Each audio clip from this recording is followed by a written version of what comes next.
Have y'all heard these crazy facts from days gone by? Check them out. Well, bless your heart for listening, because what I'm about to tell you is as true as sweet tea in July. Now, back in the day, folks used to get hitched in June. You want to know why? Why? I'm going to tell you why. Because they done had their yearly bath in May. Yep, one good scrub down a year, and by June they was still smelling halfway decent.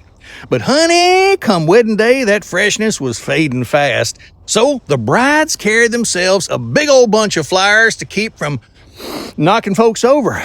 And that, my friend, is why brides still tote a bouquet down the aisle today. Now, speaking of bathing, it was an ordeal. They'd fill up one big old wash tub with hot water. First in was the man of the house, naturally. And then all the boys, and then the ladies, and finally the youngins. Oh, that poor baby was dead last, bless him. And by then, that water was so nasty and murky, you might lose a whole toddler in there. Hence the saying, don't go throwing the baby out with the bath water. Y'all, houses back then had thatched roofs, just a big old pile of straw stacked up high, no boards or nothing. It got cozy up there, so critters like cats and mice and all kinds of crawly things made themselves right at home. When it rained, that straw got slick and the animals would go sliding off. Thus the saying, it's raining cats and dogs. And speaking of homes, the floors were nothing but plain old dirt. Yeah, if you were lucky enough to have something else underfoot, well, you were living high on the hog. Fancy folk did that. The rest of them were just plain dirt poor. Now, the well-to-do had slate floors, but mercy, them suckers got slick in the wintertime, so they throw down straw, what they call thresh, to keep from busting a hip. After a while, it piled up, and when you opened the door, it all started spilling out. So they nailed a board across the bottom of the door, calling it a threshold. Makes sense, don't it?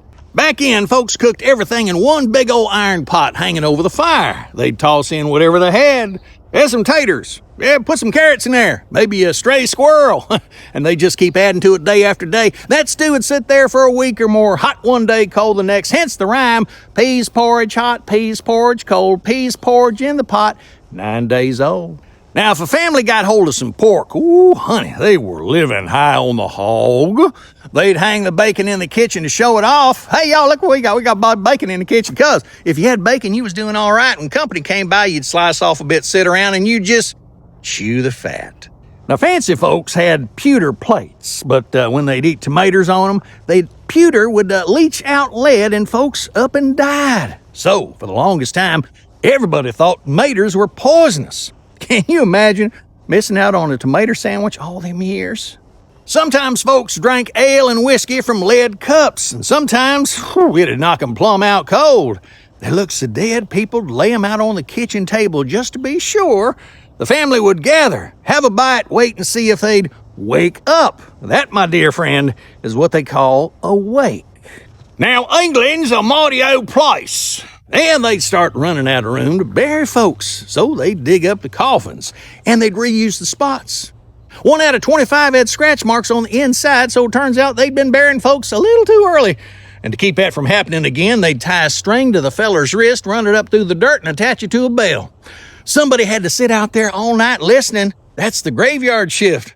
If the bell rang, well, glory be, that poor soul was a dead ringer, and they got saved by the bell. And there you have it. Next time somebody says to you, history's dull, just smile and say, well, bless your heart, you just ain't heard it Southern style.